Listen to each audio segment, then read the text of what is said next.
Ladies and gentleman, स्वागत है आपका एक बार फिर से बौद्धिक जंक्शन पे। This is Saurabh Singh. आज हम बात करने वाले हैं डेजर्ट लॉकस के बारे में। टिड्डी दल, जिनको आप जनरली लैंग्वेज में आप कहते हो, इनका इफ़ेक्ट अगर आज के टाइम में देखी जाए तो बहुत ही ज़्यादा मात्रा में होने लगी है।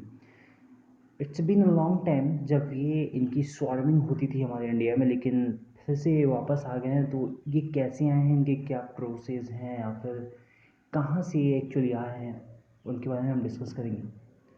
So let's move on the point.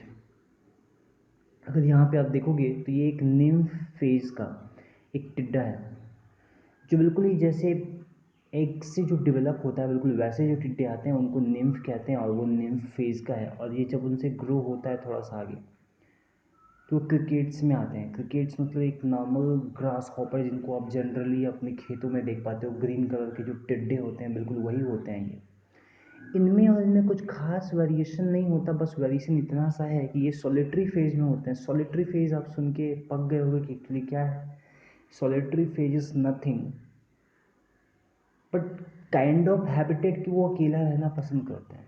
वो अकेले ही रहते हैं, उनको झुंड की ज़रूरत नहीं पड़ती। लेकिन कुछ सिग्नल्स मिलने के कारण, कुछ न्यूरोट्रांसमीटर, कुछ न्यूरॉन्स के चेंजिंग के कारण ये अपने एडल्ट फेज में एंट्री करते हैं, और फिर ये स्वार्मिंग करना शुरू कर देते हैं झुंड के साथ। तो कुछ ऐसी इनकी लाइफ साइकिल चल रही होती है। अब जनरली अगर देखोगे कि जो डेजर्ट लोकस यहाँ पे अटैक किया हुआ है, इनका बायोलॉजिकल नेम है सिस्टोसर्का ग्रेजेरिया। ये बिल्कुल ही हार्मलेस नहीं होते, बिल्कुल ही हार्मलेस होते हैं ये इनका। और ये मोस्टली सॉलिटरी फॉर्म में पाए जाते हैं हमारे इंडिया में बहुत ज़्यादा मात्रा में।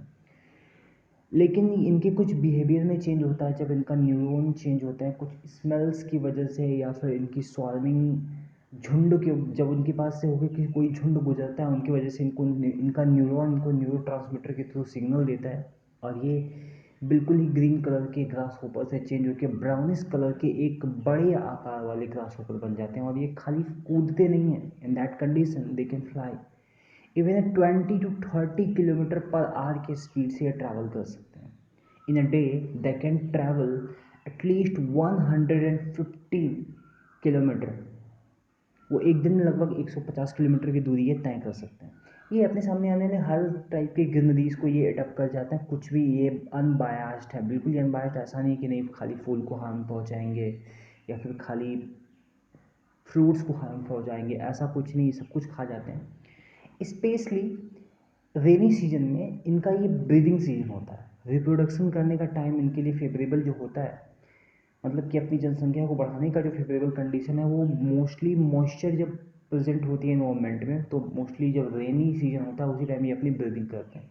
और ब्रीदिंग सीजन में ये इनका शेप साइज़ थोड़ा सा बड़ा भी हो जाता है, और ये अपने पूरे साइज़ के वेट के अनुसार एक दिन में उतना खाना ये खा जाते हैं। और आप अंदाज़ा लगा सकते हो कि हमारे इंडिया में जो टिड्डियों दल का जो आक्रमण है 80 मिलियंस है, और एटलीस्ट 40 मिलियन अभी भी पाकिस्तान में प्रेजेंट है, जो कि माइग्रेट होकर वापस इंडिया आने वाले हैं। तो आप अंदाज़ा लगा सकते हो इनसे कि इनकी जनसंख्या कितनी है, और ये कितनी ज़्यादा मात्रा में हार्मफुल हो सकते हैं। अब तक जो भी प्रोमिनेंट स्पेसीज जो हैं इनके डेजर्ट लॉकर्स के, ये कुछ 10 हैं। Desert locusts, Bombay locusts, migratory locusts, Italian locusts, Moroccan locusts, red locusts and so on. लेकिन इंडिया की अगर बात करें तो इंडिया में मोस्टली केवल 4 टाइप के लॉकर्स को पाया गया है, जिनमें से पहला है डेजर्ट लॉकर्स, जो इस टाइम ट्रेंड में है। दूसरा माइग्रेटरी लॉकस, बॉम्बे लॉकस, ट्री लॉकस। तो आप समझोगे कि ये 3 स्पीसीज फिर कैसे हैं, क्यों। तो ये कोई पहला अटैक हमारे देश में नहीं, इससे पहले बहुत सारे अटैक्स हो चुके हैं इनके टिड्डी दल का। लेकिन ये उतना उससे कहीं ज़्यादा बड़ा है, क्योंकि डेटा सीज जैसा कि FAO के हिसाब से बताया जाता है, उनके डेटा के एनालिसिस के हिसाब से बताया जाता है कि ये 30 साल के बाद ऐसा अटैक हुआ है। बहुत ज़्यादा, बहुत ही भारी मात्रा में ये नुकसान पहुँचाने वाले हैं। इनका अगर साइंटिफिकल नेम भी अगर आप देखोगे तो डेजर्ट लोकस को सिस्टिसर्का ग्रेजारिया कहते हैं। बाकी सोन जो भी आप देख सकते हो, माइग्रेटरी लॉकस को लॉकिस्टा माइग्रेटोरिया एंड द सोन। अगर आप इनके आने के प्रोसेस को आप समझोगे तो ये मोस्टली अफ्रीकन पेनिसुलर लॉकस्ट इनको कहा जाता है। ये मोस्टली अफ्रीका के पेनिसुला पे रहते थे और वो यहीं से डेवलप होके आगे बढ़े हैं यहाँ से। एंड देन फिर वोमन के रेंज में ये तुम यहाँ पे अगर आप आएंगे तो यमन के रेंज में आ जाएंगे, फिर ये ओमन के रेंज में आ जाएंगे, एंड देन ये पाकिस्तान होते हुए भारत में एंट्री करते हैं। कुछ इस तरीके से, कुछ इस तरह से भी डायरेक्ट एंट्री करते हैं। तो ये कुछ इनके प्रोसेस हैं खुलने के या फिर आने के, लेकिन इनके पीछे का थोड़ा सा फ्लैशबैक जानेंगे कि एक्चुअली ये क्यों आए, या फिर इनके डेवलप होने के कुछ फैक्टर्स जो थे जो इफेक्ट किए हैं वो क्या है। तो हम यहाँ पे आएंगे कि जनरली हम जानते हैं कि यहाँ पे इंडिया में इनकी एंट्री इंडो पाकिस्तान बॉर्डर पे जो एंट्री हुई इनकी, वो 11 अप्रैल 2020 की रही है, जो कि ये बिल्कुल ही अनयूजुअल टाइम रहा है, क्योंकि ये इनकी फिक्स टाइमिंग नहीं है। जब भी इनका अटैक हुआ है, they generally came in our country, कि हमारे देश में जनरली जुलाई से लेके अक्टूबर के सीजन में ही आए हैं। क्योंकि मैं आपको इनकी एक फिजियोलॉजी कंडीशन बता दूं तो ये अपने रिप्रोडक्शन के लिए इनको मॉइस्चर प्रेजेंट होना चाहिए इन्वायरमेंट में, एंड डेंस एरिया में निकलते हैं जहाँ पे घनत्व तो ज़्यादा होती है। वो ऐसे एरिया में जाते हैं और अपने एग्स को ड्रॉप आउट कर देते हैं, गाड़ देते हैं ज़मीन में, और फिर वो आगे निकल जाते हैं। एंड फिर वो जो गड़े हुए जो एग्स होते हैं वो आगे प्रोड्यूस होके निम्फ बनते हैं, निम्फ से नेक्स्ट स्टेज में आते हैं जो आप ग्रीन कलर के देखते हो। फिर इनको अगर सिग्नल मिलता है तो फिर ये लॉकस्ट में कन्वर्ट हो जाते हैं। ये इनके प्रोसेस हैं। तो इनका जनरली प्रोडक्शन, यहाँ पे भी प्रोडक्शन होना इनका नॉर्मल है, लेकिन इनका एक सीजन होता है। ये जैसे कि हमारे यहाँ बरसात का सीजन होता है, तो ये जनरली रेनी सीजन में आते हैं और ऐसा करते हैं। लेकिन इतना पहले आने का कारण क्या है, तो समहाउ अगर आप देखोगे तो इसका बहुत ज़्यादा इफेक्ट पड़ा है 2018 के मैक्यूनो एंड ल्यूवन नामक साइक्लोन की वजह से। और ये साइक्लोन का सबसे इफेक्ट जो आपको जनरली लगता है कि नहीं global warming is just a negligible issue, तो ऐसा कुछ नहीं है, बहुत बड़ा इशू है ये ग्लोबल वार्मिंग। CO2 के फॉर्मेशन की वजह से ये अनकंडीशनल इन्वायरमेंटल चेंज होए जा रहे हैं दिन पे दिन। अगर आप जनरली देखो तो पृथ्वी का जो टेम्परेचर है, अर्थ का जो temperature general average temperature 15 degree Celsius है, और मात्र इतने दशकों में मात्र 0.9 डिग्री सेल्सियस का इंक्रीमेंट हुआ है, और इससे इतने बड़े तांडव होते जा रहे हैं दिन पे दिन। तो आप अंदाजा लगा सकते हो कि क्या हो सकता है और क्या होने वाला है। अब जनरली देखोगे कि 25 में मैक्यूनो 2018 में वोमन में और यमन के क्षेत्रों में अटैक करता है। अटैक क्या करता है, मतलब साइक्लोन आते हैं, और जनरली आप साइक्लोन का फेज जानते हो कि अगर साइक्लोन किसी पर्टिकुलर कंट्री में आता नहीं, उसके आसपास के आने वाले हर रेंज पे प्रभावित करता है। तो इसकी वजह से इस क्षेत्र में जितने भी डेजर्ट थे, जितने भी बैरन प्लेस थे, या फिर इस क्षेत्र में जो भी बैरन प्लेस थे, उनको सफिशिएंट वाटर मिला और वो लेक और नदियों में कन्वर्ट हो गए। ये लॉकस के ब्रीदिंग के लिए बहुत ही फेवरेबल कंडीशन साबित हुई, जो कि बिल्कुल ही मैंने बताया कि इनकी कोई फिक्स टाइमिंग नहीं कि नहीं वो इस टाइम में अपने रिप्रोडक्शन करेंगे। इनको रिप्रोडक्शन के लिए सम हाउ फेवरेबल कंडीशन चाहिए ही, जो इनके लिए बहुत ज़्यादा रिस्पॉन्सिबल साबित होता है, और ये अपनी पॉपुलेशन को धीरे धीरे बढ़ाना शुरू करते हैं। कॉन्सिक्वेंटली दूसरा साइक्लोनिक इफेक्ट देखने को मिलता है यहाँ पे 10 अक्टूबर 2018 में ल्यूबन नाम का, शोफर से उससे म्यूकुन से काफ़ी ज़्यादा बड़ा होता है ये, और इससे भी सेम कंडीशन को ब्रीदिंग के लिए काफ़ी ज़्यादा अप्रोप्रिएट टाइमिंग मिल जाती है। अक्टूबर में जनरेट होते हैं और धीरे धीरे ये अपनी जनरेशन को बढ़ाते रहते हैं। पूरे के पूरे सिचुएशन में अगर देखा जाए तो 2019 तक ये ईस्ट अफ्रीका के क्रॉप्स को नुकसान पहुंचाना शुरू कर देते हैं। क्योंकि अगर आप देखो तो ये है यमन और वोमन का बॉर्डर, ये वो यमन और वोमन का रेंज है, और बिल्कुल ये बीच में एक ये वाटर बॉडी है, एंड देन यहाँ पे ये अफ्रीका कॉन्टिनेंट आपको देखने को मिल जाएगा। और ये बिल्कुल पास होने के कारण रोमानिया, सोमालिया या फिर ऐसी कंडीशन जो भी जितने भी कंट्री हैं उन पर बहुत ज़्यादा इफेक्ट देखने को मिल जाता है इनका। अगर इनके लाइफ साइकिल को आप थोड़ा समझो, कि लाइफ साइकिल में बात नहीं कर रहा हूँ, इनके प्रोड्यूसिंग एंड के माइग्रेशन का फेज अगर समझे तो कुछ इस तरीके से होगा। CO2 के इफेक्ट से जो ये मेकुनु साइक्लोन होता है, आता है, उसकी वजह से इनको ब्रीदिंग के लिए काफ़ी हेल्पफुल साबित होते हैं। ये अपनी जनसंख्या धीरे धीरे बढ़ाने लगते हैं। एंड देन ल्यूबन भी आ जाता है, जिससे और ज़्यादा ये अपने इंक्रीमेंट को ट्रिगर कर पाते हैं और भारी मात्रा में अपनी पॉपुलेशन को बढ़ा लेते हैं। लोकस्ट अटैक करते हैं ईस्ट अफ्रीका के क्रॉप्स पे बहुत ज़्यादा मात्रा में। लगभग नवंबर तक ये अपने पॉपुलेशन के पीक पॉइंट पे आ जाते हैं। ये 2019 के नवंबर की बात कर रहा हूँ मैं, 2019 के नवंबर तक ये पीक पॉइंट पे बिल्कुल आ जाते हैं। और जब ये पीक पॉइंट पे आ जाते हैं और ब्रीडिंग सीजन की होती है और ये बिल्डअप होते हैं, अपने आप को बिल्डअप करते हैं, मतलब कि निम्फ फेज से क्रिकेट फेज, जो आप नॉर्मल ग्रास हॉपर देखते हो ग्रीन कलर के, उस कलर तक आने में ये ईरान और पाकिस्तान के रेंज में अपने आप को बिल्डअप करते हैं। इसके बाद ईस्ट अफ्रीका में अच्छी खासी बारिश देखने को मिलती है। अप्रैल मार्च से लेके अप्रैल 2020 में काफ़ी अच्छी खासी बारिश देखने को मिलती है, जो इनके रिप्रोडक्शन को अगेन ट्रिगर करती है और ये फिर से डेवलप हो जाते हैं भारी मात्रा में। और फिर वो वहाँ से माइग्रेट होके अपने सामने आने वाले हर देश के क्रॉप्स को नुकसान पहुँचाते रहते हैं, जो कि अभी रिसेंटली आपने देखा होगा कि पाकिस्तान में इनका इफेक्ट देखने को मिला, एंड देन कॉन्सिक्वेंटली इंडिया में। तो इंडिया में 80 मिलियन तक इनकी जनसंख्या बड़ी आ चुकी है और 40 मिलियन अभी पाकिस्तान में है, जो माइग्रेट होकर यहाँ आने वाली है। इनके शेप और साइज़ के बारे में अगर आप डिस्कस करेंगे तो मेल की साइज़ थोड़ी छोटी होती है एंड फीमेल की साइज़ थोड़ी सी बड़ी होती है। तो ये जनरली ऐसा डेवलप होके ऐसे इस फेजेस में वो आते रहे हैं। ये हम ऑलरेडी डिस्कस कर चुके हैं कि किस फेज़ में यहाँ से एंट्री करते हैं पाकिस्तान के रेंज से। ये हमारा है प्यारा भारत, खूबसूरत सा, इसमें एंट्री कर चुके हैं। अगर आप इनके अंदाज़ा लगाते हो कितने लेवल तक डिस्ट्रॉय हुआ है, तो ये आप इस फेज से देख सकते हैं। ये डेटा एनालिसिस पड़ी हुई है टाइम्स ऑफ इंडिया के आर्टिकल्स पे, एडिटोरियल से ये पढ़े हुए थे। ये जो आप रेड कलर के स्पोर्ट्स देख रहे हो, ये 13 to 19 मई का इफोर्ट्स है, जो स्वार्मिंग की इफेक्ट रही है।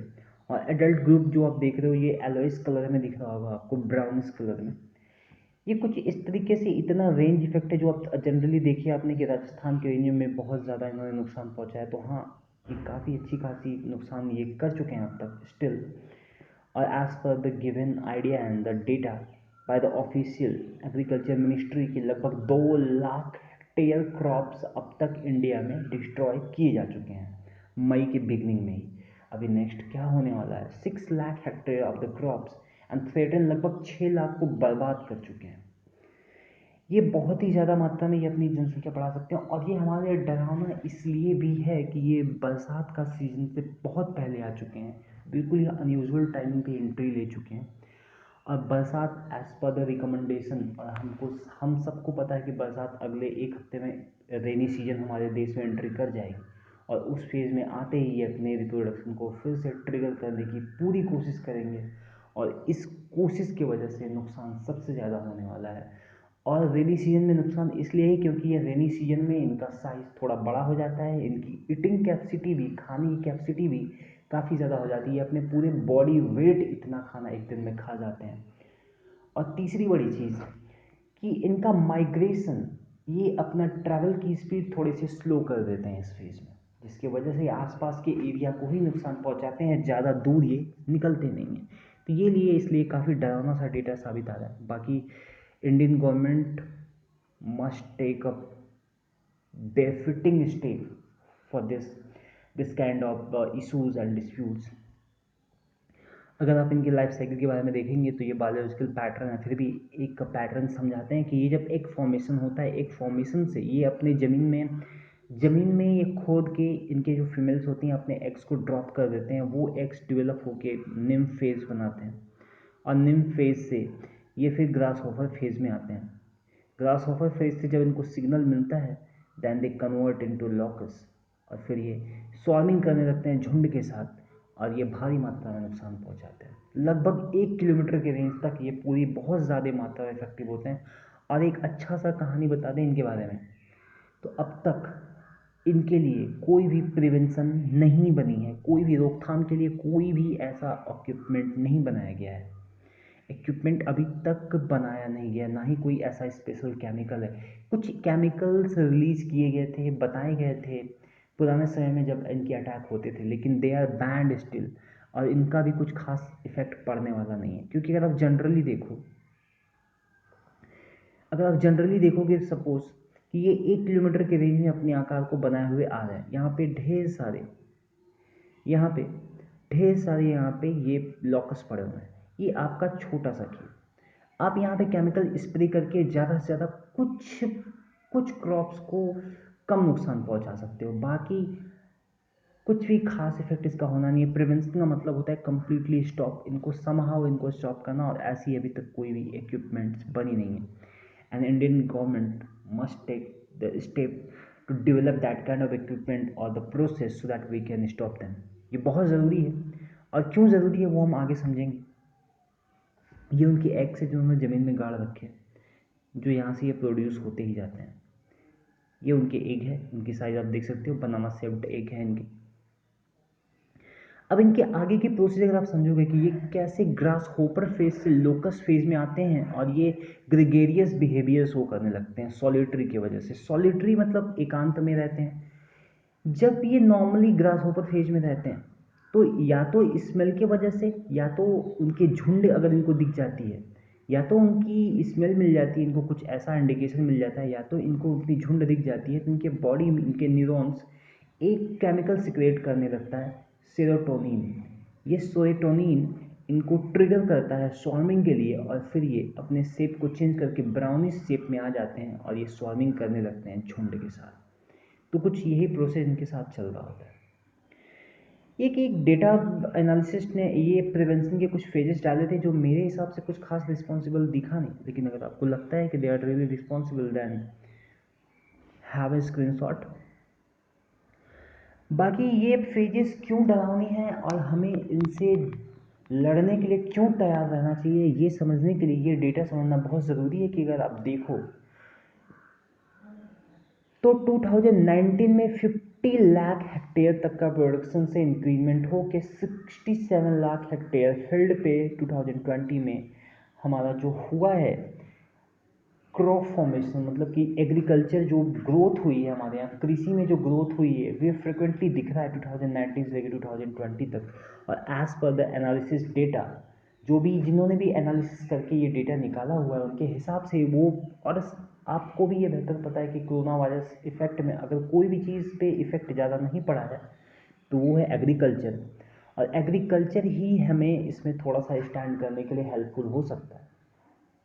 अगर आप ये देखें डेटा वीट प्रोक्योरमेंट की, गेहूं का प्रोक्योरमेंट अगर आप देखें तो 2019 तक 34.13 MT तक रही है, और 2020-2021 में एक्सपेक्टेड 34.15 MT तक की एक्सपेक्टेशन है।